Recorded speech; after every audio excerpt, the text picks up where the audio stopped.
ഉപ്പ കരയുന്നത് കണ്ടിട്ടുണ്ടോ? എല്ലാ മക്കളും ചോദിക്കാറുണ്ട്, പിതാവ് കരയുന്നത് കണ്ടിട്ടുണ്ടോ? അവിടെ സാധുമായ മനുഷ്യൻ എന്നോട് എല്ലാ കാര്യവും ചോദിച്ചറിയാണ്. കുഞ്ഞു മക്കള് വെള്ളത്തിലേക്ക് മുങ്ങിയാല് എന്താ ചെയ്യാം? എത്ര സമയം വരെ അവര് ജീവൻ പിടിച്ചു നിൽക്കാൻ കഴിയും? ആ വെള്ളത്തിന്റെ അടുത്ത് എന്തൊക്കെയാണ് ചെയ്യുക?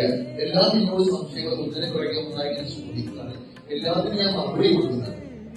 എല്ലാം കേട്ട് കഴിഞ്ഞപ്പോ എനിക്ക് മനസ്സിലായി, ഒരു സ്വാഭാവികമായ സംശയമല്ല, സാധുവായ പിതാവ് പറഞ്ഞ വാക്കുകൾ. ഇതൊക്കെ ഞാൻ ചോദിക്കാനുള്ള കാര്യം എന്താ അറിയും?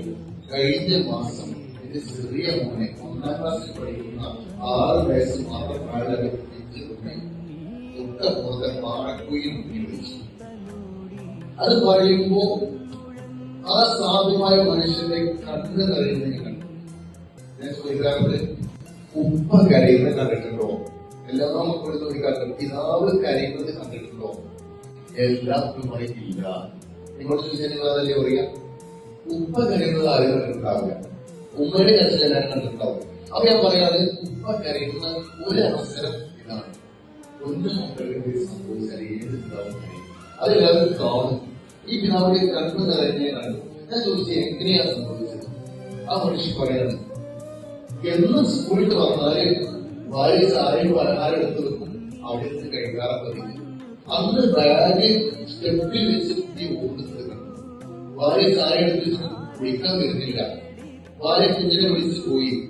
പോകുന്ന വഴി പാറക്കുഴികളൊന്നും നോക്കി, അവിടെ കണ്ടില്ല. വേറെ വഴി അന്വേഷിച്ചു. അവിടെ കാണാതെ തിരിച്ചു വന്നപ്പോൾ പാറക്കുഴികൾ നോക്കി, അവിടെ കേട്ട് കണ്ടില്ല. തൊട്ടപ്പുറത്ത് വേറെ വഴിക്ക് പോയി അന്വേഷിച്ചു. മോനെ വിളിച്ച് പരക്കെ നടക്കണം. 3ാം പ്രാവശ്യം ഈ പാറക്കുഴിയിൽ ഒന്ന് ശരിക്കും നോക്കുമ്പോ ഒരു സൈഡില് മോനെ ചെരുപ്പ് കണ്ടു. ഇത് കണ്ടുകൊണ്ട് ആളുകൾ വിളിച്ചിട്ട് ആർത്തി കരഞ്ഞ ആളുകളൊക്കെ ഓടിക്കൂടി മുങ്ങി നോക്കുമ്പോ ആ വെള്ളത്തിന്റെ ഉള്ളിലൊന്നും അവരുടെ മോനെ ജീവനില്ലാത്ത ശരീരം.